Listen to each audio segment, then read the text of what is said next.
बे समाव आर'ज गाबबाय। बेजों लोगोसे मैया मोनसे एक्सिडेन्ट जानानै क'क्राझार जिल्लानि राजा लामा जथेनाय हाबाफारिनिफ्राय थांनानै एक्सिडेन्ट जानानै सासे सुबुङा जिउ गोमानो गोनां जादों। बिथाङा जोंनि नैबे समनि सासे मुंख्लं जाफैबाय। दा बिथांनि सोरगोआरि जिउमायाबो अराय आलो गोजोनै थानो जायगा मोनो, बिनि थाखाय आं इसोरनि खाथियाव आर'ज गाबबाय। दा मानगोनां रायजोफोर, सान्दुङा थिं थिं, मैया फुंनिफ्रायनो अखा हादोंमोन आरो दिनै फुंनिफ्रायनो सान्दुङा थिं थिं। नाथाय हाबाफारिखौ जाफुंसार होनो नोंथांमोना फुङावनो बाहागो लाफैदों, नुजाफैदों। गावबा गाव न'खरनि खामानि आइजोफ्रा फैदों, हौवाफ्राबो गोबां खामानि दङ न'आव, थेवबो बेफोर खामानिफोरखौ गारनानै फैदों। थांखिया मोनसे, आलादा रायजो नांगौ। आलादा रायजोखौ मानो नांगौ? आलादा रायजोखौ मानो मोननो लुबैदों, मानो हास्थायदों? आलादा रायजोखौ मोनाब्ला मा जागोन? बे खोथाखौ गोदानै बर' फिसाफोरनो बुंनांगौ दङ होननानै आं सानाखै। आरो जुदि बुंनांगौ दङब्ला दिनैनि समाव जोंहा गोबां हाबा मावनो आद्रा थालांदों होननानै आं सानदों। आरो अखा नेवसिनानै जोंनि बोराय बेन्थ उन्दै गासैबो दिनै बाहागो लाफैनो हादों। बेयो जोंनि थाखाय मोनसे साक्सेसफुल मोनसे मेसेज एबा खामानि। दा मानगोनां रायजोफोर, दिनै जोंखौ गोसोबा सरकारा होसोगौमोन, गुबुनफोरखौ राजा लामा जथेयोबा घन्टा 2, घन्टा 3, घन्टा 4 उनावनो होखारनानै हरो। बिथांमोनखौ बारा गोबाव जिरायनो होआ। नाथाय मैया क'क्राझाराव जोङो गोसो बायदियै जिरायदों, दिनै चिराङाव जों गोसो बायदियै जिरायदों। आरो मोनसे खोथाया फोरमान जाफैबाय, जोंनि गोसो नङाब्ला जोंनि रायजोनि गेजेरजों, बे ओनसोलनि गेजेरजों रावबो मोस्रोम मासेयाबो बारलांनो हाया। बे बाथ्राया दिनै फोरमान जाफैबाय। आरो जोङो बेखौनो हास्थायदोंमोन, जोङो बेखौनो नागिरदोंमोन जे बड'लेण्डआ जोंनिब्ला बे बड'लेण्डआव जोंनि खोथा मथै बे बड'लेण्डआ सोलिनांगोन, बे ओनसोला जोंनि मथै सोलिनांगोन। आरो दिनै फोरमान जाफैबाय, बेयो साब्रैसो सेंग्रा सिख्लाफोरनि होख्रावनाय एबा आन्दलन नङा। दिनै बेवहाय आइ आफा रायजो राजा लैहोर लैहोर बयबो बाहागो लादों। मोनसे सेक्सननि मानसि नङा बेवहाय, बर' हारिनि गासैबो सेक्सननि मानसि दङ बेवहाय। लेखा रोंगौथि खामानि मावनानै जाग्रा, हाजिरा मुजिरा मावना जाग्रा बयबो दङ। जानो हागौ बेवहाय अनजिमाया बांसिनानो गोरिब गुन्द्रानिफ्राय जानो हानाय। आरो मानगोनां रायजोफोर, रिभलिउसन खालामग्राया बेनो, क्लासनि मानसिफ्रा, गोजौ थाखोनि मानसिफ्रा गावनि मायबा खहा जायोबा, गावनि पार्सनेल जिउआव मायबा खहा फैयोब्लासो बिसोरो राजा लामायाव ओंखारो एबा आन्दलन। साधारन मानसिफ्रा, मावनानै जाग्रा मानसिफ्रा, बे गासैबो समावनो बिथांमोना सिगां जायो। समाजनि बायदिसिना जेंना जेंसियाव बिथांमोनासो सिगां जायो। आरो दिनै बर' हारियाव बेनो जादों, बर' हारिनि गोलाव समनि सोमावसारनायाव रिभाइस खालामनाय हानजाया होनना बुङोब्ला बर' हारिनि मावनानै जाग्रा गामि ओनसोलाव संसार जानाय आइ आफा रायजो राजायासो बांसिन सेक्रिफाइस खालामदों। टाउन सहराव थानाय मानसिफ्रा मदद होदों, गोसोजों मेलेमजों मदद होदों, मिथिगाया दङ, नाथाय सेक्रिफाइस खालामदों। दिनै डेम'क्रेटिक हाथियार लानानै सोमावसारनायानो जा, जोहोलावफोरखौ जोथोन लानायनिफ्राय, जुजिनायनिफ्राय गासैबो थासारियाव जोंनि गामि ओनसोलाव रायजो जाग्रा आइ आफा रायजो राजाया जुजिबोदों। आं नोंथांमोनखौ खुलुमो, नोंथांमोनखौ आं सेलुट होयो, आं साबायखर बावो। दिनै बर' हारिया बे अबस्थायाव थांनानै दङबा नोंथांमोननि थाखायनो थांनानै दङ। नाथाय मानगोनां रायजोफोर, जोंनि दावहाया जोबाखै, जोंनि दावहाया जोबाखै। जि हादोराव रायजो जानानै दङ, जि ओनसोलाव रायजो जानानै दङ, बे ओनसोलाव जोंनि हायावनो, जोंनि आबै आबौनिफ्राय, आजै आबौनिफ्राय मोननाय हायावनो दिनै माखासे सुबुंफ्रा दादागिरि खालामनानै गावनि बायदियै जोंखौ सामलायनो नागिरदों। गावनि बायदियै जोंखौ बिथांमोननि पारमिसन लानानै जों जानांगौ, लोंनांगौ, जोङो लेखा फरायनांगौ, जोङो रंजानांगौ, बाजानांगौ, जेरावबो बिसोरसो दिनै जोंनि भाग्यदाता, जोंनि खाफालनि दाग्रा जानो नागिरदों। जोङो बेखौ मालाबाबो जानो होनो हाया। जोङो बेखौ मालाबाबो जानो होनो हाया। मानोना जोङो बेंगुरा हारि नङा, जोङो आथिं लेंग्रा, मेगन खाना, गावनि सक्तिजों सोलिनो हायै मोनसे हारि नङा। बे हारिया बेसेबांबा गोख्रों मोनसे हारि। हारिया गोख्रों होनबा माखौ होनो? सिलाय बारुद बमा थानाय हारिखौ गोख्रों होना, थाखा फैसा गोनां हारिखौ गोख्रों होना। मानसिफ्रा साफ्रोमबो बोलो गोनां बाल' बेखौ गोख्रों होना जाय हारिया बायदिसिना थासारियाव बायहाजार जेंनानि गेजेरजोंबो गावनि सिनायथि थामोनथा राव थुनलाइ हारिमु गावनि अस्तित्वखौ लानानै थांनानै थानो हायो बेनो मुलुगाव गोख्रों हारि दिनै बुहुमाव बर'आ मोनसे गोख्रों हारि भारतनि 100 कोटि थानाय मानसि थानाय 20 लाख आर्मि थानाय बेबायदि मोनसे देशनि सरकार थासेयावबो दिनै जे जोङो 12 घन्टा 24 घन्टा राजा लामा जथिनो हादों गावनि गोसो बायदियै दिनै जोंहा मोनसे गोहो दङ जोंनि गोहोआ भारताव रेजिस्टार जानाय गोहो जोंनि गोहोआ आसामाव रेजिस्टार जानाय गोहो बयजोंबो गनायजानाय गोहो जोंनि गोहोआ भारताव आसामाव जोङो बेखौ मानिनानै लानांगोन जोङो गोसोजों दुर्बल जानाङा रायजोफोर जोंनि न'खर संसार जानायाव मालाबा जानाय लोंनायाव जेंना फैयो मालाबा गथ' लेखा फरायनायाव जेंना फैयो गोबां रोखोमनि जेंना फैयो बेखौ लानानै जोङो लोरबां जानो नागिरो जोङो रायजो बिनाय सामाजिक खामानि मावनायाव जोङो लोरबां जानो नागिरो नाथाय जोंल' नङा मुलुगाव संसार जानाय गासैबो हारिसानाव बेबायदि जेंनाफ्रा दङ जानाय लोंनाय संसार जानाय सामाजिक धोरोम गासैबो जेंनाया दङ नाथाय बेफोर थासेयावबो जाय हारिया गोख्रोङै थांखि लानानै मुलुगाव गावनि महरै गायसननानै गालांनो हागोन मुलुगाव थांना थानायनि जग्य होनानै दानि मानसिफ्रा बुंदों सार्भाइभेल अफ दि फिटेस्ट होननानै बुङो बेखौ इंलिसाव सार्भाइभेल अफ दि फिटेस्ट आरो जों फिटबा जों थांनानै थागोन जों आनफिटबा जोङो गोमोरलांगोन दा मानगोनां रायजोफोर दिनैनि समाव जोङो बेखौनो बुंगोन जोंनि जोहोलावफ्रा दिनै बेसेबांबा जुजिबोबाय मोनसे समाव बिथांमोना सोलो बोलो बाहायनानै जोंनि सोमावसारनायखौ गादबनो नागिरदोंमोन 6 बोसोर बड'लेण्ड आन्दलनाव 1135 जन मानसिया जोंहा सुबुङा जिउ गोमाबाय दिनै आयेना जुदि समानब्ला भारताव आयेना जुदि समानब्ला बयनिबो थाखाय आयेना एखेब्ला बै 1135 जन मानसि बुथारनाय मानसिफोरखौ मानो जेराव जोमाखै आसाम सरकारा मानो फासि होआखै आसाम सरकारा बे बुथारग्राफ्रा सोरमोन आसामनि नंगौना नङामोन बै 1135 जन बर' मानसिखौ जों 6 बोसोर बड'लेण्ड आन्दलनाव बुथारबाय बे मानसिफ्रा बहा खारखो आंनि आसाम सरकारनि फारसे सोंलु जोङो बावनो मोननाय नङा सोरबा जोहोलावफ्रा सिलाइ लादों मानसि गावथारदों बिसोरखौ गावथारफिनदों आयेन बेरेखा होननानै नाथाय जायफोर सिलाइ लायाखै सासे उन्दुना थानाय मानसिखौ लाबोनानै बुथारफैदों साधारन मानसिखौ बुथारफैदों मुभमेन्टनि सापर्टारखौ बुथारदों बेफोरो बोरै जानो हायो मोनसे देशआव जोङो बिनि न्यायखौ जोंनि जास्टिसखौ नागिरनांगोन रायजोफोर ओंखायनो आं दिनै बुंदों जि हाया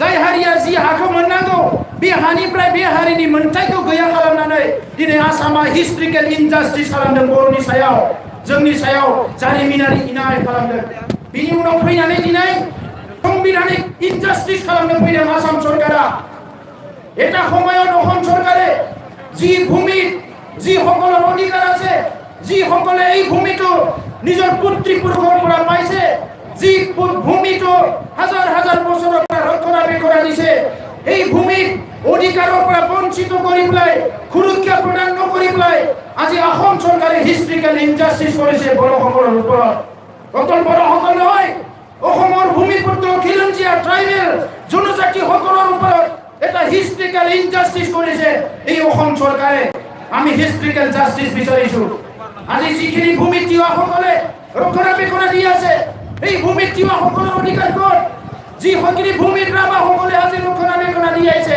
এই ভূমিৰ ৰাভাসকলৰ অধিকাৰ ক'ত বিভিন্ন জাতি জনজাতি যি সকলে আজি অসমৰ ভূখণ্ড ৰক্ষা কৰিছে এই ভূখণ্ড ৰক্ষকসকলক সংবিধানিক অধিকাৰ প্ৰদান কৰক এইটো আমাৰ আহ্বান এটা সময়ত হিষ্ট্ৰিকেল ইনজাস্টিস কৰিছিলে আৰু আজি সংবিধানিক ইনজাস্টিস কৰিবলৈ গৈ আছে অসম চৰকাৰে এইটো হ'ব মানে আজি চৰকাৰী মানুহবিলাকৰ হাতত কিমান গণতান্ত্ৰিক মূল্যবোধ গণতন্ত্ৰৰ প্ৰতি কিমান সন্মান আছে এইটো প্ৰশ্ন আহিছে এইখন গণতান্ত্ৰিক দেশত নেতাসকলে নিজৰ নাগৰিকসকলক বিশ্বাসত লৈ চলিব লাগে কোনবা জাতি গোষ্ঠীৰ সমস্যা ভুগি আছে যদি এই নাগৰিকক এই জাতি গোষ্ঠীক ন্যায় প্ৰদান কৰিব লাগে আজি ন্যায় প্ৰদান কৰাটো বাধ্য অসম চৰকাৰে বড়োসকলৰ সংগ্ৰামীৰ লগত আলোচনা কৰিবলৈ সাহস কৰা নাই আগবাঢ়ি অহা নাই ইয়াতকে দুৰ্ভাগ্যজনক আৰু লজ্জাজনক একো থাকিব নোৱাৰে আজি আলোচনা নকৰিলে সমস্যা সমাধান কেনেকৈ হ'ব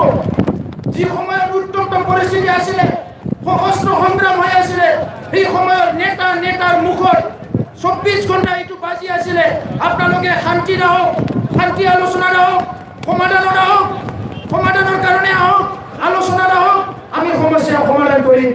আজি ক'ত গ'ল সেই নেতাবিলাকে? সেই নেতাবিলাকে ক'ত গ'ল? আজি টিভিয়ে কাগজে পত্ৰই ওলাই আছে আলপাৰ সমস্যা সমাধান হ'ব। আমি ওয়েলকাম কৰিছো আলপাৰ সমস্যা সমাধান হওক, কিন্তু আলপাৰ সমস্যা সমাধান কৰিবলৈ যায় কোনোবা জাতি জনগোষ্ঠীৰ কাৰোবাৰ যদি অধিকাৰটো নিক্ষেপ কৰে, এইটো আমি মানি লোৱা নহ'ব। সেইকাৰণে আমি কৈছো আলপাৰ সমস্যা সমাধান কৰক, কিন্তু একে সময়তে বড়ো সমস্যা সমাধান কৰক, আমি সেইটো আহ্বান জনাইছো। তো সেইকাৰণে আজি ক'বলৈ বিচাৰিছো, কি চৰকাৰে জাতি মাটি ভেটিৰ কথা কৈ চৰকাৰ পাতিলে চৰকাৰৰ বহিৰ ৰাইজক আজি বিচলিত কৰিব নালাগে, মিশ্ৰিত কৰিব নালাগে। আজি জাতিৰ কথা কৈছে, অসমৰ কোনটো জাতি নিৰাপদ, অসমৰ কোনটো জাতিৰ লগত চৰকাৰে ভালে আছে, আজি ৰাজহুৱাকে কওক, আমি শুনিব বিচাৰিছো। কোনটো জাতিয়ে বৰ্তমানৰ চৰকাৰক লৈ সন্তুষ্ট হৈছে, কোনটো জাতিক আজি অসম চৰকাৰে সেই জাতিটোৰ ভাষা সংস্কৃতি ৰক্ষণাবেক্ষণ দিব পাৰিছে, আমাৰ কওক। মাটিৰ কথা ক'বলৈ আহিছে, কোনডোখৰ মাটি অসমৰ নিৰাপদ হৈ আছে? ট্ৰাইবেল সকলে যিখিনি মাটি লৈছে সেই মাটিৰ বাহিৰে অইন মাটি সুৰক্ষিত হৈ আছে নেকি? ইভেন ট্ৰাইবেল বেলেণ্ড ব্লকক আজি 50% বেদখল হৈ গ'ল, সেইটো ৰক্ষণাবেক্ষণ দিব নোৱাৰিলে। গতিকে কোনটো মাটিৰ কথা ক'ব আহিছে? ভেটিৰ কথা ক'ব আহিছে, কোনটো ভেটিৰ কথা ক'ব আহিছে? না বড়োসকলৰ ভেটি আজি নিৰাপদ, না তিৱাসকলৰ ভেটি নিৰাপদ হৈ আছে? ইয়াত বিদেশী নাগৰিকক আনি পেলাই বহাই দিলে। আজি কিছুমান সংঘ জাতি গোষ্ঠী আজি ইয়াত আহি পেলাই যিসকলে পিছত আহি চেটেল হৈছে সেইসকলে আজি ইয়াত পলিচি লৈছে, বড়োসকলক ভূমি বিক্ৰী কৰিব নালাগে, বড়োসকলৰ বাদে আইনক কোনো ভূমি বিক্ৰী কৰক। আজি সেই অধিকাৰ ক'ত পালে আজি? তো সেইকাৰণে আজি অসম চৰকাৰক কৈছো, আজি অসমৰ কোনোবা সংগঠনে ক'ব পাৰিব নেকি আমি এই অঞ্চলৰ মাটি নিৰাপত্তা দিম, আমি সুৰক্ষিত কৰি ৰাখিম? এই দল সংগঠনে ক'ব পাৰে নেকি? কোনোবা বুদ্ধিজীৱীয়ে ক'ব পাৰে নেকি? কোনোবা ৰাজনীতিক নেতাই ক'ব পাৰে নেকি যে এই অঞ্চলৰ মাটিৰ আমি সুৰক্ষা দিম? আজি সাংবিধানিক অধিকাৰ থকাৰ পিছতো, সংবিধান থকাৰ পিছতো আমাৰ মাটিৰ নিৰাপত্তা পোৱা নাই। সেইকাৰণে আমি বিচাৰিছো, বৈষম্যতাৰ সীমা চেৰাই গ'ল। বড়ো মিডিয়াম কিতাপ আজিলৈকে নাই, শিক্ষক এপইণ্টমেণ্ট দি আছে, বড়ো মিডিয়াম স্কুলত 5জন 6জন আজি ভেকেণ্ট হৈ আছে। এইবিলাক শিক্ষক কোনে দিব? এইবিলাক শিক্ষক কোনে দিব? আমেৰিকাই দিব না কানাডাই দিব? আমাক কওক, অসম চৰকাৰৰ দায়িত্ব আছে নে নাই? কিয় বড়ো মিডিয়ামে 50 বছৰ হৈ যোৱাৰ পিছতো আজিও শিক্ষক বিচাৰি আন্দোলন কৰিব লাগে? কিয় বড়ো মিডিয়ামে আজিও 50 বছৰ হৈ যোৱাৰ পিছত কিতাপ বিচাৰি আন্দোলন কৰিব লাগে? কিয় বড়ো মিডিয়ামে আজিও বিভিন্ন কথা আজি লৈ পেলাই আন্দোলন কৰিব লাগে? বড়ো ভাষা কিয় আজি ইমপ্লিমেণ্ট নহয়? আজি চৰকাৰী এটা অৰ্ডাৰ উলিয়ালে ডাইৰেক্ট বৰাক ভেলীত বঙালী, ব্ৰহ্মপুত্ৰ ভেলীত অসমীয়া, বড়ো ক'ত থাকি গ'ল? বড়োৰ কথা কিয় নাই? আজি চৰকাৰী আচৰণৰ পৰা স্পষ্ট হৈছে যে বড়োসকলৰ কাৰণে এইখন অসমত জাগা নাই, এই কথা স্পষ্ট হৈছে। গতিকে আজি আপোনালোকক আমি কৈছো, যিহেতু আপোনালোকৰ আমাক মৰম কৰিব পাৰা, আমাক সন্মান দিব পাৰা, আমাক বিশ্বাস কৰিব পাৰা আপোনালোকৰ হৃদয় নাই, আপোনালোকৰ মন নাই, আপোনালোকৰ সাহস নাই, তেনেহ'লে আমাক বিদায় দিয়ক।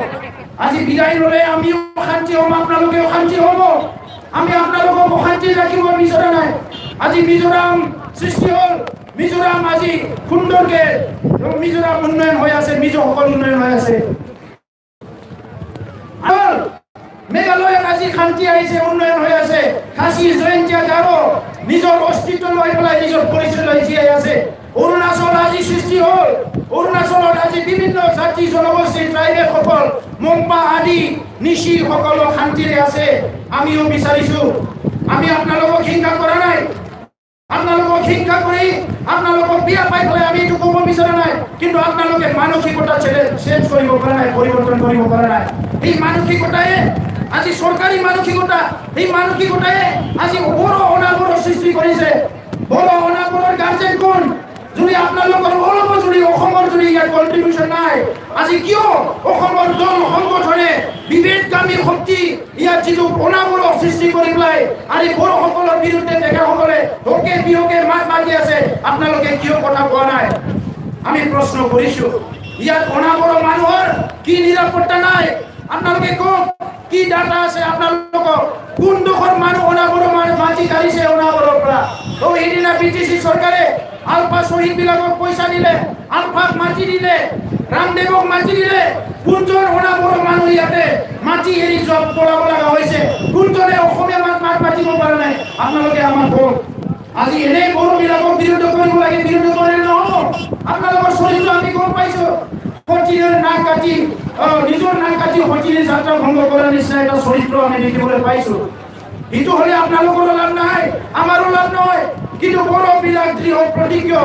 আজিলৈকে এই সংগ্ৰামত ৫,০০০ৰ অধিক মানুহ আজি হত্যা কৰিলে, কিন্তু এই সংগ্ৰাম স্তব্ধ নহয়, না হৈছিল না হ'ব। আজি আমাৰ চিন্তাত পবিত্ৰতা আছে। বড়োপা উপেন্দ্ৰনাথ ব্ৰহ্মই কৈছিলে, জীয়াই থাক আৰু জীয়াই থাকিবলৈ দে। আমাৰ চিন্তাত পবিত্ৰতা আছে। আমি নিজে জীয়াই থাকিব সংগ্ৰাম কৰিছোঁ। জাতি গোষ্ঠীৰ বিৰুদ্ধে আমি থিয় হৈছোঁ। আজি ইয়াত যিখিনি বসবাস কৰি আছে, বিভিন্ন দল সংগঠন আছে, যিয়ে বড়োৰ বিৰোধী নকৰিলে তেখেতসকলৰ পেটত ভাত নাযায়। কিন্তু আপোনালোকে ভাবিছে বড়োৰ বিৰোধী কৰি আপোনালোকৰ কি লাভ হৈছে? কিবা লাভ হৈছে জানো? বড়োৰ লগত সংযুক্ত কৰি বড়োক মানে আজি ক্ৰিটিচাইজ কৰি পেলাই যদি আপুনি চৰকাৰীভাৱে কোনোবা এটা কিবা লাভ কৰিব পাৰিছে আজি কওক। আজি বড়োলেণ্ড অঞ্চলৰ বসবাস কৰা বিভিন্ন জাতি গোষ্ঠী ধৰ্মাৱলম্বী লোকে বড়োক শত্ৰু বুলি ধৰি লৈছে। যদি বড়ো শত্ৰু হয়, আপোনালোকৰ মিত্ৰ কোন হয়? কোনে আপোনালোকক আজি ইয়াত নিৰাপত্তা দিছে? আপোনালোকে কওক। কোনে আপোনালোকৰ ভাষা সংস্কৃতি জীয়াই ৰাখিছে? অসম চৰকাৰে যদি ৰাখিছে, আপোনালোকে কিয় সংগ্ৰাম কৰি আছে? মই আপোনালোকক প্ৰশ্ন কৰিছোঁ। গতিকে আমাৰ কথা স্পষ্ট। এই অঞ্চলত অসম চৰকাৰে ন্যায় দিব পৰা নাই, আমাক সাংবিধানিক অধিকাৰ দিব পৰা নাই। আজি ঐতিহাসিকভাৱে যিয়ে ন্যায় দিব লাগিছিলে ন্যায় দিব পৰা নাই, নিৰাপত্তা দিব পৰা নাই, সম উন্নয়ন সম মৰ্যাদা দিব পৰা নাই। ভাষা সংস্কৃতি জীয়াই ৰখাৰ দায়িত্ব আৰু কৰ্তব্য অসম চৰকাৰ ভাৰত চৰকাৰ আছিলে, সেইটো কৰিবলৈ পৰা নাই। সেইকাৰণে বড়োলেণ্ড সংগ্ৰাম কৰিছোঁ। আৰু চৰকাৰ আমি বিশ্বাস কৰিছিলোঁ সৰ্বানন্দ সোণোৱাল ডাঙৰীয়াক। ইয়াত এটা নৱ প্ৰজন্মৰ এটা মুখ্যমন্ত্ৰী হৈছে, জাতীয় নায়ক এজন মুখ্যমন্ত্ৰী হৈছে। আজি তেখেতে আহি পেলাই ইয়াত অসমৰ ৰূপ সলনি কৰিব। সকলো জাতি গোষ্ঠীয়ে মৰ্যাদা পাব, আলোচনা কৰিবলৈ সুযোগ পাব। মুখ্যমন্ত্ৰী যেতিয়াই বিচাৰে তেতিয়াই কথা পাতিব পাৰিব। সকলো জাতি গোষ্ঠীয়ে নিজৰ জাতি বাচোৱাৰ কাৰণে, নিজৰ জাতিৰ অস্তিত্ব ৰক্ষাৰ কাৰণে কিবা নহয় কিবা এটা সুযোগ পাব। এই কথাটো চবে ভাবিছিলে। কিন্তু আজি যিটো দাম্ভিকতা অসম চৰকাৰে দেখাইছে, যিটো ইগনৰেঞ্চ অসম চৰকাৰে দেখাইছে, যিটো গাই এৰা মনোভাৱ দেখাইছে, সেইটো কিন্তু অদূৰ ভৱিষ্যতত অসমৰ কাৰণে ভাল নহয়। আমাৰ কাৰণেতো ভাল নহয়, এইটো আমি জানো, কিন্তু অসমৰ কাৰণেও ভাল নহয়। যিখিনি অসম আজি বাচি আছে, আপোনালোকে পুনৰ বিবেচনা কৰক। আজি বড়োলেণ্ডতো আমি অসমীয়া ভাষা জীয়াই ৰাখিম, বড়োলেণ্ড আমি জীয়াই ৰাখিম। এইটো আমি স্পষ্ট কৈছোঁ। কিন্তু আপোনালোকৰ কাৰোবাৰ সহগ আছেনে? কেইদিনমান আগতে কৈছে BTC চৰকাৰত BTCৰ নাম ফলকত, বেনাৰবিলাকত, হৰ্ডিংবিলাকত, চাইনবোৰ্ডবিলাকত অসমীয়া ভাষা নাই। ডিব্ৰুগড়ত বেলেগ ভাষা মুচি অসমীয়া ভাষা লিখিছে, আমি বেয়া পোৱা নাই। বড়োলেণ্ড অঞ্চলত লিখাটোত আপোনালোকে বিচাৰিছে, আমি এইখিনি সাহস আছে। কালি আমি গোটেই কি চাইনবোৰ্ডত, কি অফিচত, কি ইনষ্টিটিউচনত আমি ঘৰে ঘৰে সকলোৰ নংলা মুখত আমি অসমীয়াত লিখি ল'ব পাৰোঁ, এইটো বসুমতাৰীৰ ঘৰ, এইটো বড়োৰ ঘৰ, এইটো নাৰ্জাৰীৰ ঘৰ বুলি। কিন্তু অসমত কোনোবা সাহস আছেনে যে বড়ো ভাষা এইটো মানে আমুকৰ ঘৰ বুলি লিখি ল'ব লাগে? কাৰোবাৰ সাহস আছেনে? কোনোবা এইটো কৰিব পাৰিবনে? যদি কৰিব পাৰিব, আজি গুৱাহাটীত কোনটো ইনষ্টিটিউচনৰ ওপৰত বড়ো ভাষাৰে লিখা আছে আপোনালোকে কওক। এনেকুৱা জাতি গঠন কৰিব নোৱাৰে। তো সেইকাৰণে মই কৈছোঁ, আজি এই সংগ্ৰাম কাৰো বিৰোধী নহয়, এই সংগ্ৰাম চৰকাৰৰ বিৰোধে। আজি বিবেচনা কৰক। আমাক যদি পুনৰ বিবেচনা কৰাটো বিচাৰিছে, আগতে আপোনালোকে কৰক। আজি আপোনালোকে সাংবিধানিকভাৱে ন্যায়ভাৱে যিখিনি অন্যায় কৰি আহিছে, ইয়াৰ জাষ্টিছটো আমাক লাগিব। এই দীৰ্ঘদিন বড়ো আন্দোলনত 6 বছৰ আন্দোলনত 1135 জন মানুহ হত্যা কৰা হ'ল। কোনে হত্যা কৰিলে? লণ্ডন আমেৰিকাৰ পৰা আহি হত্যা কৰা নাই। এই সময়ত ব্ৰিটিছ নাছিলে। ব্ৰিটিছ 1947 গুচি গ'ল। কিন্তু 1987 চনৰ পৰা যিটো আন্দোলন হ'ল, এই 1135 জন বড়োক কোনে শ্বহীদ কৰিলে? এই শ্বহীদ যিবিলাকে কৰিলে, হত্যা যিবিলাক কৰিলে, ইহঁতৰ ওপৰত কিমান কেছ ৰেজিষ্টাৰ কৰা হ'ল, কিমানজনক এৰেষ্ট কৰা হ'ল, কিমানজন পুলিচ মুখীয়া জেলত আছে, আমাক হিচাপ দিয়ক। আৰু এৰেষ্ট কৰা নাই, কেছ হোৱা নাই, কিয় হোৱা নাই? এইটো অন্যায় নাছিলে নেকি? 1135 জন বড়ো মানুহ হত্যা কৰাটো অন্যায় আছিল নে নাই? এইটো ল ইলিগেল আছিল নে নাই? আইনগতভাৱে সেইবিলাক মানুহ পানিছমেণ্টৰ যোগ্য হয় না নহয় আপোনালোকে বিবেচনা কৰি চাওক সমানে চলা নাই সেইকাৰণে আহ্বান কৰিছোঁ সমস্যা সমাধান কৰক আমাক আজি লাগে এটাই কথা স্পষ্ট আলোচনা কৰক সমস্যা সমাধান কৰক সকলো ৰেডি হৈছে আজি এনডিপি প্ৰগ্ৰেছিভ এনডিপি ইয়াত বিভিন্ন সংগঠন ডেমক্ৰেটিক অৰ্গেনাইজেশ্যন এক হৈছে আপোনালোকে সমস্যা সমাধান কৰক যদি সমস্যা সমাধান নহয় এই আন্দোলন চলি থাকিব যদি আন্দোলন কিবা জটিল ৰূপ লয় ইয়াত যদি বেলেগ মূৰ লয় ইয়াৰ কাৰণে কিন্তু 100% জগৰীয়া চৰকাৰ হ'ব আমি নহয় এই কথা স্পষ্ট কৰি দিছোঁ তামানে ৰাইজবোৰ যে आं बेखौनो खावलायनो नागिरदों जे दिनै सोमावसारनायखौ डिसिप्लिननि गेजेरजों खालामनांगोन जोङो फुंनिफ्रायनो जिरायदों माखासे आथिं एसे रुवायनो हानाय थाबायदों मादों थिगानो दङ नाथाय राजा लामाखौ नागारलाङा जोङो बेखौनो लुबैदों दिनै बड'फायाबो बेखौनो लुबैदोंमोन संग्रामिफ्रा बेखौनो लुबैदोंमोन बिएसि लानानै साननैसो जिरायनि आरो आन्दोलन खालामगोन बिटिसि लानानै साननैसो जिरायनि आरो आन्दोलन खालामगोन जोंनि गुबै थांखिया जाबाय सेपारेट स्टेट दा सोरबा साफा सानैया मेंबाय बाबाय जायै लोङै एसि रुमाव थानानै ओंखारनो बाबाय नाथाय थांखियाव जों दाबो सहैयाखै जोंनि सोमावसारनाया आद्रा जानानै दङ माखासेया न'आव दङ गामियाव दङ माखासेया हाग्रायाव दङ माखासेया डिजिटेटेड केम्पआव दङ माखासेया राजा लामायाव दङ आरो माखासेया जेराव दङ जोंनि सोमावसारनाया दाबो जोबाखै बेबायदि थासारियाव हारि दानो हाया मानगोनां रायजोफोर ओंखायनो सोमावसारनाया ना नोंनि ना आंनि बियो बयबो बर' हारिनिनो मोनसे समाव बुजिस्लाबैयाव बिटिसि एबसु जानानै नांलायबाय एनडिपि बिएलटि जानानै नांलायबाय बायदिसिना बिपिए बिपिपिएफ नांलायबोबाय किन्तु दिनै बुजिनायनि सम फैबाय दिनै बर'आ खौसे जानांसिगोन खौसे जायाबा जोङो हानाय नङा दिनै मालायफ्रा जेरैबायदि लै लै सै सै गासैबो गोहोखौ बाहायनानै जोंनो जेबो होनो नागिरा 50 बोसोर सिगाङाव रेडिअ सेन्टाराव 15 मिनिट दामोमोन बर' मेथाइखौ बर' बाथ्राखौ दिनैबो आधा घन्टानि बारा जायाखै टिभि सेन्टाराव दाबो जायगा होआखै गोबां फसंथानफोराव दाबो जायगा गैया बर' मास्टार हरा गोबां जेंना दा बेनिखायनो रायजोफोर जोंनि आखायाव गुबुन लामा गैया जों सोमावसारनांगोन गोख्रोंनिफ्राय गोख्रों सोमावसारनांगोन सोमावसारनायनि ओंथिया सोमावसारनायनि थांखिया हिंसा खालामनाय नङा जों दिनै हिंसा खालामनो हाया सोमावसारनायनि मुङाव हिंसा खालामोबा जोंनि सोमावसारनायखौ गाबोननो थेर बेथेर खालामगोन बेनिखायनो जोङो हिंसा खालामनाङा दिनै जों हिंसा खालामै गुबुन हारिफ्राबो लासै लासै जोंनि खाथियाव फैनो हमदों बिथांमोनाबो आवगायबोदों जोंखौ मदद होनो थाखाय दिनै सोमावसारनायाव गैयाबालाय मा जानो नोंथांमोना दानि नुदों जोंनि सोमावसारनायाव सासे अफिसार गुबुन हारिनि फैनानै खबर लाफैदों गोबाङानो फन खालामदों सोमावसारनाया मोजाङैनो सोलिगासिनो दङ ना गैया गोबाङानो सोंहरगासिनो दङ मानगोनां रायजोफोर दिनै आसामाव जोङो 99 जानो हानाय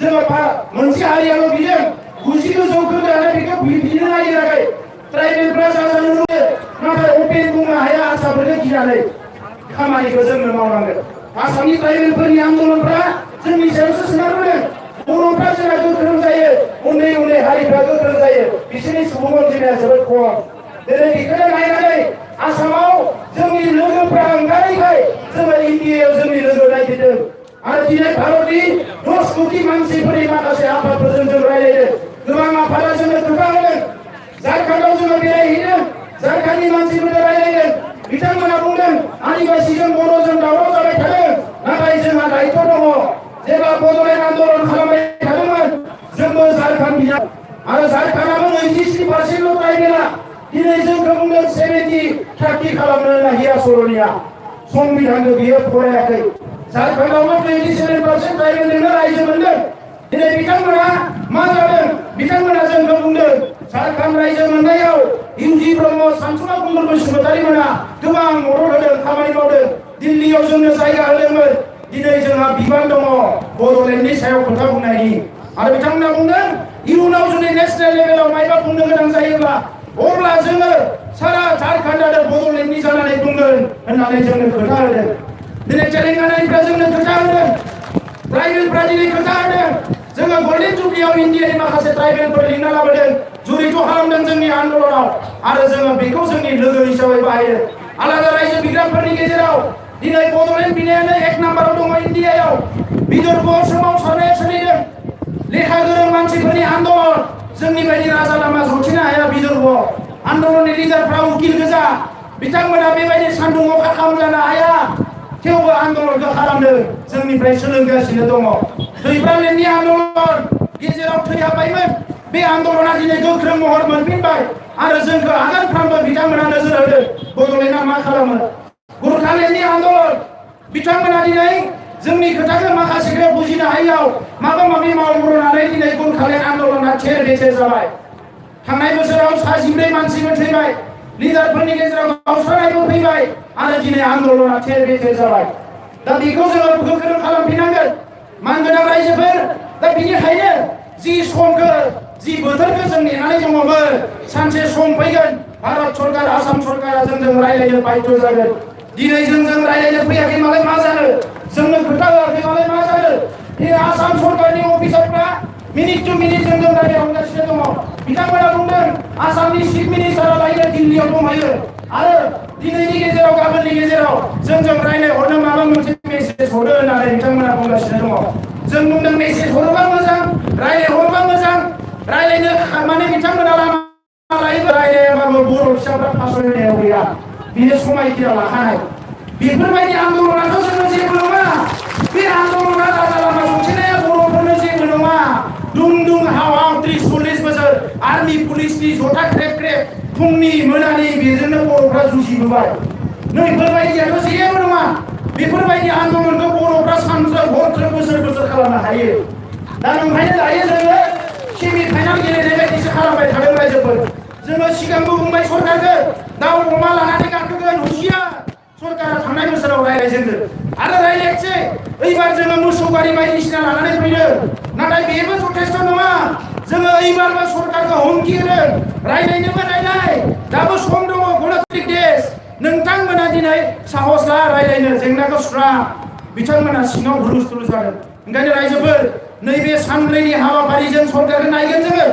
फारसेथिं जोंखौबो नायदों जोङो बेसेबां सक्ति गोनां जानानै दङ आरो बेराफारसेथिं जोङो सुथुरखौबो नायदों बिथांमोनाबो बेसेबां सक्ति गोनां जानानै दङ आरो बिनि उनाव आनजादा जोबगोन माइ गायगोन दैज्लां जागोन आन्दलना सोलिगासिनो थागोन जेला माइ गायनाय दैज्लां जानाय जोब्बाय दा जे जोङो हान्जाखौ नायबाय जोंनि गोसोबा जे मोस्रोम मासेबो बारहोनो हाया बिनि उनाव जोङो फोसावनांगोन कासिकत्रा काजलगावनिफ्राय लानानै श्रीरामपुरसिम बै खालिनिफ्राय रावबो न'आव सासेल' थानांगोन बयबो राजा लामायाव फैनांगोन आरो ओइ खालि भारतआव टेंक सालायो ना मा सालायो भारत सरकारा सालायथों जोंनि जेंनाखौ सुस्रांनो रादाय होआबा खोथा होआबा ओइ खालिनिफ्राय राजा लामाखौ हगारनाय जानाय नङा नांगौ राजा लामाखौ दैखांना लांनानै बिथांमोना बांलादेशसिम बानायहैथों नांगौ राजा लामाखौ दैखांना लांनानै धुबुरीसिम बानायहैथों जोंहा बुंनांगौ गैया नाथाय जोंनि थाखाय जारिमिनाव नैबे राजा लामाखौ बड'लेण्ड होयैनि जे बर'फ्रा बन्द खालामथारबाय बेयो जारिमिनाव लिरनाय थानांगोन रायजोफोर बे हाया जोंनि आं ओंखायनो आङो सेंग्राफोरखौ खावलायगोन दिनै लेखाखौ मोजाङै फराय फेसबुक टुइटार गेलेयो जानाय लोंनाय सोरजोंबा नांलाय खमलायफोरखौ बारा खालामनाङा मालाबा जेराव थांनांगोन आन्दलन जादों आन्दलनखौ खेब नरेन्द्र मदिनो हर आन्दलना खेब रेकर्डिं खालाम राजनाथ सिंनो हर मोजां मोजां खामानि माव लेखा फराय दा मानगोनां रायजोफोर थांनाय समाव गोबां नाजाबोबाय एनडिएफबिआ जौ होबथानो एबसुआ जौ होबथानो जुवा बन्द खालामनो आइजो आफादाबो नाजाबाय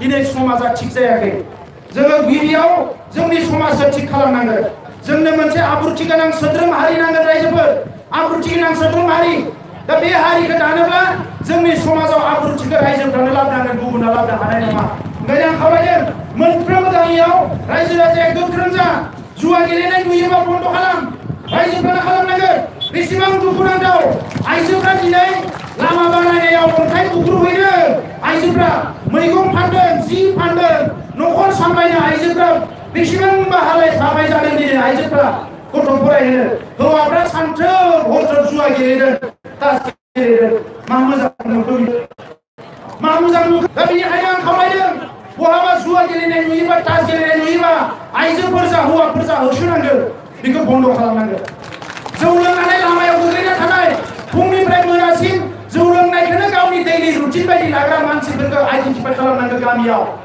आरो बिसोरखौ हमना लाबोनानै बान्था होनांगौ बिबारनि माला बयबो खुलुमनानै बुंनांगौ दिनैनिफ्राय थिग जादोंबा जादों नङाबा गामिया नाखारो बेबायदि मानसिखौ जोङो बर' हारियाव नाङा मानगोनां रायजोफोर जोङो गेरेमसा हारि दानो नागिरदों गोग्गो हारि दानो नागिरदों मावै दाङै जानांगौ माहारिया मा मालायफ्रा एफा एनै थिं दामनायखौनो जोंहा गिलाबायनो नाङा मालायफ्रा एफा एनै फेम्फा सुनायखौनो जोंहा गोजानसिन जालाबायनाङा सोरबा राजबंशीफ्रा बेस्राफोर बिराद होख्रावदों मा बिनो बिखौनो मिथिला दायो कमतापुरबो बियो एसटिबो बियो माथिं खारनो माथिं मानो जादों बिसोरखौ जोंहा दुखु मोनना लाब गैया बिसोर जोंनि जेबो हराय हारि गरफा गरनै हरनानै बड'लेण्ड आन्दलनखौ बन्द' खालामनोसो बे आन्दलनखौ खालामबाय थादों नाथाय आन्दलना मालायनि थाखाय खालामबा जाया जोंनि आन्दलनजों बिसोरो जुजिनो हाया हाबोआखैबो दिनैसिमबो ओंखायनो बेखौ नारबा जानाङा बांगालफ्रा दिनै हालायाफाय जादों सोरबा सोरबिया माबा माबि जादों बेफोरखौ जेबो खर' सानाङा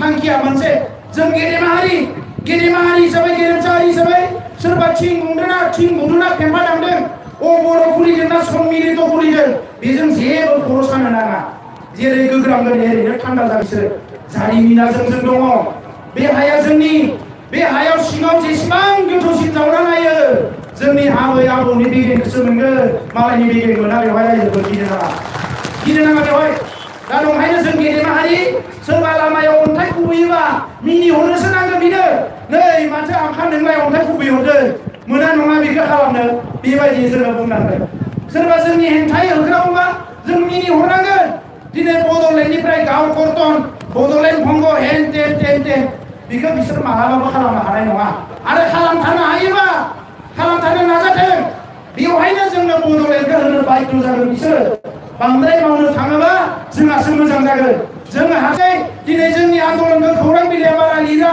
टिभिया बारा दिन्थिया आथिखालाव एफा एनै हाला बिसोर दिन्थिनो गोनां जाबाय जोंबो हिंसा खालामबाय नालाय हिंसा खालामना मोजां खामानि मावबाय दिन्थिनो गोनां बायद' जाबाय दा जोंनि आन्दलना जुदि गुरुत्व मोना बर'फोरनि गेजेरजोंबो एसे गुरुत्व मोनगोनलाय बेखौबो जोंहा बारा साजा नाङा मैदेरा थाबायोबा सैमाया सोंखायो होननानै जों हगारबानो जाबाय दा मानगोनां रायजोफोर आं गोलाव खोथा बुंनो सानाखै जे दिनै भटार पार्टि ओंखारदों साहा ओनसोलफ्राव भटार पार्टि बुंनांगोन आरो बुजायनानै होदों भटार पार्टियालायनो जाय भट होयो बेनो फैसा होगोन भरत गान्धी होननाय सासे इउपिनि मानसि नोंथांमोना नायगिरोबा सासे जादब मानसिसो बियो गान्धी नङा गान्धीजों बेहा जेबो सोमोन्दो गैया आजिखालि कम्पिउटारनि जुग नालाय गावनि फट'खौ नरेन्द्र मदिजों खेबफानानै सुफानानै माने राजनाथ सिंहजों सुफानानै जोंनि गामियाव लेखा रोङै आइ आफाखौ बुजायफैदों नै आं नरेन्द्र मदिजोंबो मोजां आं उमुकजोंबो मोजां आंखौ बयबो नै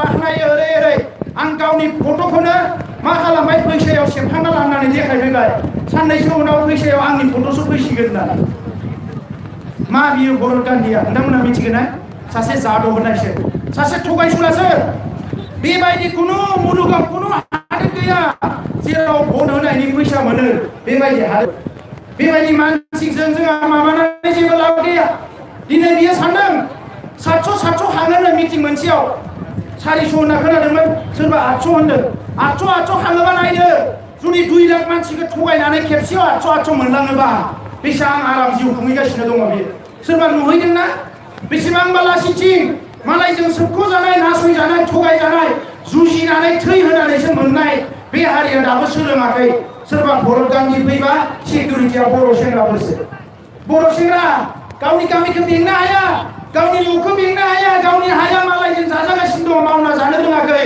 गुजरात हारियाना खारबाय बायनो गोनां जादों दिनै सोरबा भरत गान्धीनि सुखिदार जानायनि कुनु जुक्ति गैया बेबायदि जेबो आयेन गैया रायजोफोर बर'आवनो थानांगोन दिनैसिम बर' हारिया कंग्रेस खालामनानै बिजेपि खालामनानै एजिपि खालामनानै जेबो मोनाखै नायदो नोंथांमोना जुगे सेन्देल जिजासे जुथा जिजासे लंपेन्ट गस्ला जिजासे कंग्रेस एजिपि खालामनाय बर' मानसि दङ आरो दायो गोदान ओंखारदों फथा गोजा लानानै साधु जानानै हिन्दुत्व बिजेपि आरएसएस बर'फ्रा नायबाय थाबानो जाबाय बे मा मोनो एसेबां जुगे दिनैसिम मानो एजिपिआव सासेबो सेन्ट्रेल लिडार जायाखै बिजेपिआव मानो कंग्रेसआव सेन्ट्रेल लिडार जायाखै जोंल' नङा इन्डियानि ट्राइबेलफोर दलितफोर 30 कौटि मानसिफोरा सानफ्रोमबो गादबनानै दोनो बेखौ बुजिनाया उचित नोङो मान मोनगोनबा गावनि गेजेरावनो मोनगोन मालायनि गेजेराव मोननाय नङा जोंहा बे रङियाव थानेश्वर बर' सार दङ बिथाङा मोनसे समाव बिराद पण्डित दाबो पण्डित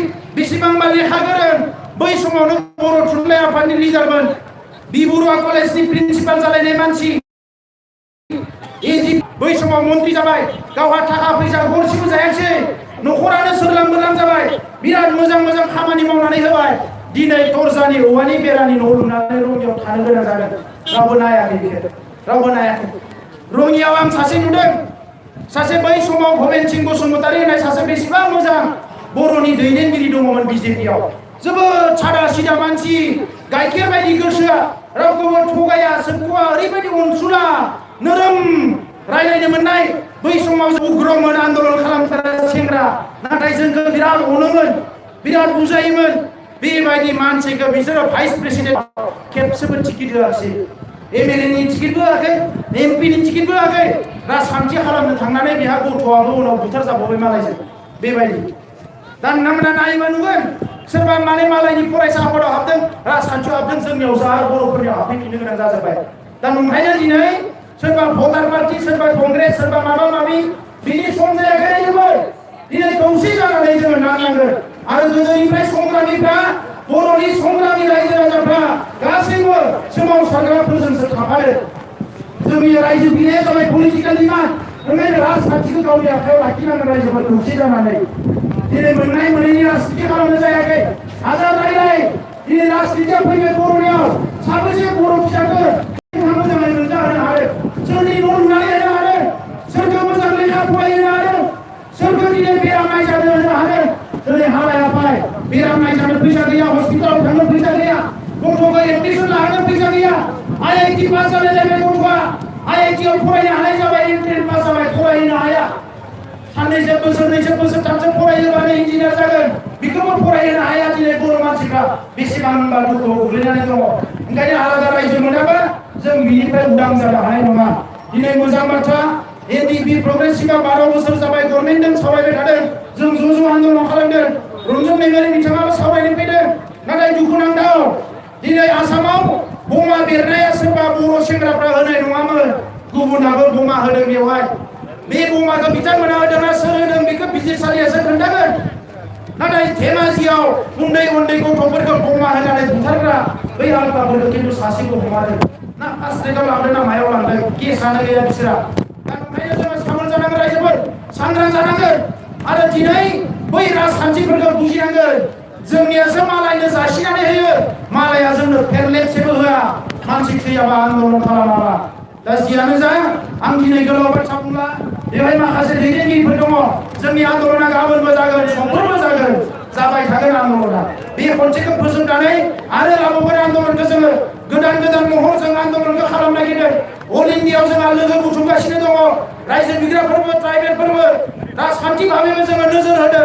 बोरैहाय बबेयाव सोरखौ बाहायनानै जोङो रायजो बिनायखौ लाबोनो हायो आरो जोंनि आन्दलननि जिउखौ जों गोलाव खालामनांगोन मानगोनां रायजोफोर मानसियाल' जिब जुनार बिफां लाइफाङाल' जिउ थाया सोमावसारनायाबो जिउ थायो बेयाव महर गैयाबाबो जिउ थायो दिनै जोंनि सोमावसारनायखौ जोङो जोथोन लानानै मोजाङै लांनो हायोब्ला जोंनि सोमावसारनाया जोंनो फिथाइ होगोन जेरै बिफां फांसेखौ मोजाङै फेदेरनो हायोबा जोंनो फिथाइ होयो मानसि सासेखौ मोजाङै गिदिर खालामनो हायोबा जोंनो फिथाइ होयो जोंनि सोमावसारनायाबो जोंनो फिथाइ होदों बे सोमावसारनायानो जोंनो बिएसि होदों बे सोमावसारनायानो जोंनो बिटिसि होदों आरो दिनै जोङो बयबो खौसे जाबाय बे सोमावसारनायखौ जोङो गोख्रों खालामनो हायोबा बे जोंनो बेसेबांबा मोजां फिथाइ होगोन जि फिथाइखौ लानानै बर'फ्रा आर'नाइ लानानै खाम सिफुं जथा दामनानै बागुरुम्बा खेराइ मोसानानै बैसागो दमासि जानानै जि दानानै जोङो आलो गोजोनै जोङो इयुनाव जोंनि फिसाफ्रा बिखाफोर दानानै संसार जानो हागोन जों बिनि थाखायसो सोमावसारदों दा नंखायनो आं नोंथांमोनखौ रोजा रोजा साबायखर बावो चिरांनि रायजो राजा नोंथांमोनखौ सिगाङाव जेरै फैदों उनावबो थांनांगोन जेब्लायसिम जोङो मोनथायखौ मोनफुङा बै समसिम थांनांगोन आरो जेला बर'फ्रा 90% ज' जादों माबा नङा माबा मोनदों रायजोफोर 1990आव जोङो खौसे जानो हादों 91आव 9 जन एमएलए देरहाहोनो हादों बिएसि मोनदों 2003आव जोंहा बिटिसि मोनदों बिनि सिगाङाव 90% बर'फ्रा खौसे जानो हादों जोङो बिटिसि मोनदों 10%आ बायदिसिना गोग्रामलाबायग्रा जाखायो बेखौ हगारनांगौ जोंहा बाखि 90%आ खौसे जाबानो जाबाय बे 90%आ दायो जुदि खौसे जानो हायोबा जोङो माबा नङा माबा मोनसे मोनगोन आरो आसामाव नर्थ इस्टआव जोंजों चेलेन्ज खालामनो हानाय मानसि गैया दायो रायजोफोर बे सुबिदाखौ लानांगोन जोंनि आइजोफ्रा साइकेल सालायदों दाख्लैबावै 200 जन 300 जन चिरां जिल्ला बाक्सा जिल्ला उदालगुरियाव साइकेल सालायदों सोरबा हारसाफोरखौ बुंलायलाय बेबायदि साइकेल सालायनो हायोबा रावबो हाया बेबायदि सान्दुं हाला रावबो दिनै इन्डियायावनो रावबो हाला दिनै बेखौ जोंहा एडभान्टेज लानांगौ खाबु लानांगौ जेखौ जों हायो बेखौनो मावनानै मोजाङै मावनानै गोसो गोरबो होनानै मावनानै बयखौबो सोमोनांहोनो हानांगोन आरो जोंनि थांखियाव जों सहैनो हानांगोन ओंखायनो आं बेखौनो बुंबाय उनाव आरोबाव लोगो मोनबावगोन सोमावसारनाया जाबाय थागोन रायलायबाय थागोन गामि गामि गामि मोनफ्रोमबो गामिखौ जों अर्गानाइज खालामनांगोन इन्टेलेक्सुवेलफ्राबो खौसे जानांगोन सोरबा सानदों आं प्रफेसार आंलाय मानो थांनो सोरबा सानदों आं अफिसार आंलाय मानो थांनो आं बयखौबो खावलायदों बियो गामि आन्दलन नङा बियो बर' जाथिनि आन्दलन बर' जाथिनि फारसे अननाय दङबा बर' जाथिनि फारसे बिसास दङबा बर' जाथिनि जेंनाफोरखौ नों बुजियोबा बर' जाथिनि राव थुनलाइ हारिमु गासैखौबो फोथांनानै लाखिनो लुबैदोंब्ला बे आन्दलनाव बारसोमनाया साफ्रोमबो बर' फिसानि बिबान आं बेखौ खावलायो लाजिनानै थानानै लाब गैया आं गोदो थाङासै दा थांबा बोरैबा मोनगोन नामा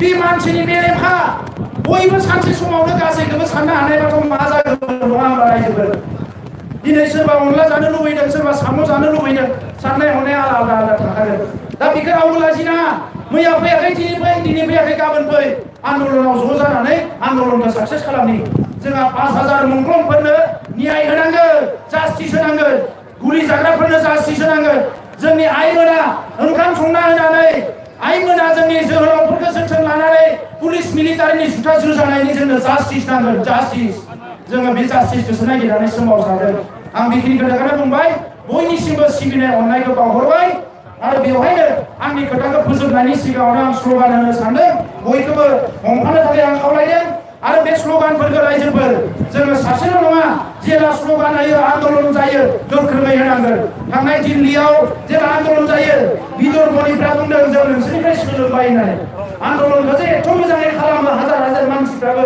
बिदर्भनिफ्रा जोंनिफ्रायसो सोलोंबाय स्ल'गानबो होनो रोंबावोमोन बिसोरो बिराद गिदोंमोन दिल्लीयाव पुलिसा पारमिसन होगोन ना होआ उकिल लायानो बिराद गिनानै हराव उन्दुलांलाय लायाखै गाबोन रेलियाव मा जागोन होननानै दा ओंखायनो धैर्य हमनांगोन साहस लानांगोन सान्थिजों मावनांगोन गोसोआव सान्थि गैयाबा मोजां खामानि मावनो हाया रायजोफोर होनना मिथियो ओंखायनो आन्दलन खालामदों फैनो होननानै खें खें मोनबाय थाबा रागा जोंबाय थाबा जानाय नङा रागाया सोरखो रागाया सरकारखो रागाया सोरखो जाय जोंनो मोननांगौखौ होआखै बिसोरखौसो रागाया गावजों गाव रागा जोंलाय नाङा आरो दा थांनायाव गारिफ्रा मोजाङै सालायलां मैया जोंहा नाङा बाङानो सासे जोहोलावा जिउ गोमानो गोनां जादों जों बर' फिसाया एबार जों जिउ गोमानो लुबैयाखै थैबाय थैहोनांगौ बाय जिउ होनांगौ बाय जेसेबां होनांगौ बर'आ होजोब्बाय आरो सासेबो बर' फिसानि जिउ होजोबनायखौ जों लुबैयाखै आरो माबा जाहोनाव ओइबारनि सोमावसारनायाव सासे बर' फिसाखौ सोरबा बुथारनांगौ जायोबा ओइ खालिनिफ्रायनो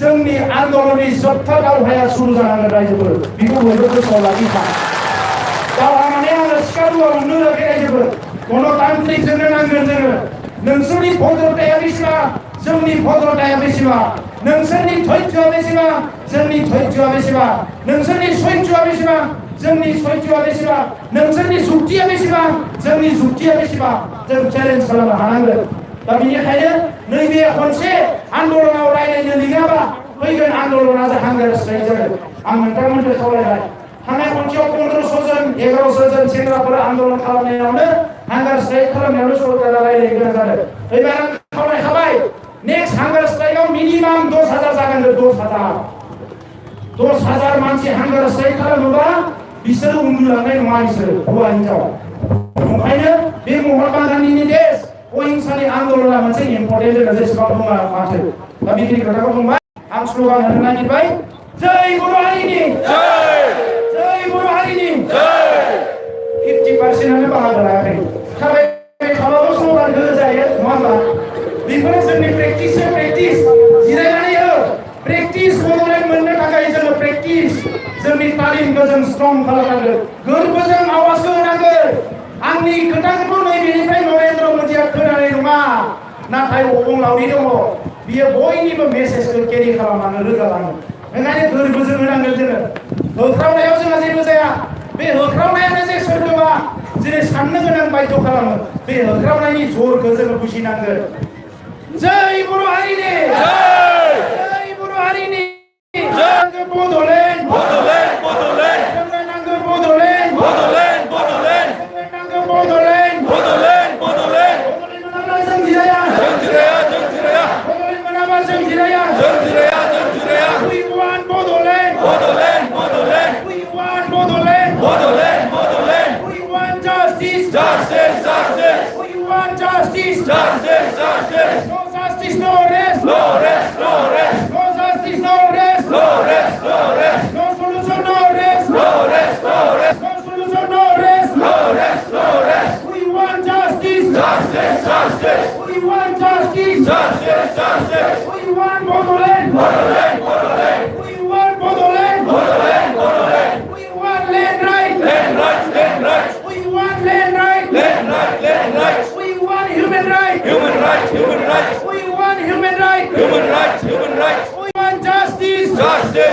rest. No Bodoland, no. No rest. No Bodoland, no rest. No rest. No rest. No Bodoland, no rest. No rest. No rest. Sandenge. Roslinge. Sandenge. Roslinge. Sandenge. Roslinge. Komadana mag lagi boy. Lucky boy. Lucky boy. Komadana mag lagi boy. Lucky boy. Lucky boy. Bodoland mag lagi boy. Lucky boy. Lucky boy. Inkılap Zindabad. Zindabad. Zindabad. Inkılap Zindabad. Zindabad. Zindabad. Amak Bodoland lagi boy. Lucky boy. Lucky boy. Bodoland amak lagi boy. Lucky boy. Lucky boy. Bodoland nole Hantonong. Antono. Antono. Bodoland nole Hantonong. Antono. Antono. हमें बोदोलैंड चाहिए चाहिए. चाहिए. हमें बोदोलैंड चाहिए चाहिए. चाहिए. नो बोदोलैंड नो rest No rest. No rest. नो बोदोलैंड नो rest No rest. No rest. सिवाय दसो 50. जान देंगे Roslinge. जान देंगे Roslinge. जय बुरु हरिणी जय बुरु हरिणी जय बुरु हरिणी आंनि बिबुंथिखौ फोजोबबाय नाथाय रायजोफोरखौ खावलायबाय जाहाथे जोङो जि समसिम सोमावसारनायखौ खालामगोन बै समसिम रावबो जायगा नागारलाङा मोनसे आब्रुथिखौ लाखिनो थाखाय आं खावलायबाय दा बेखौनो खावलायनानै आंनि बिबुंथिखौ फोजोबबाय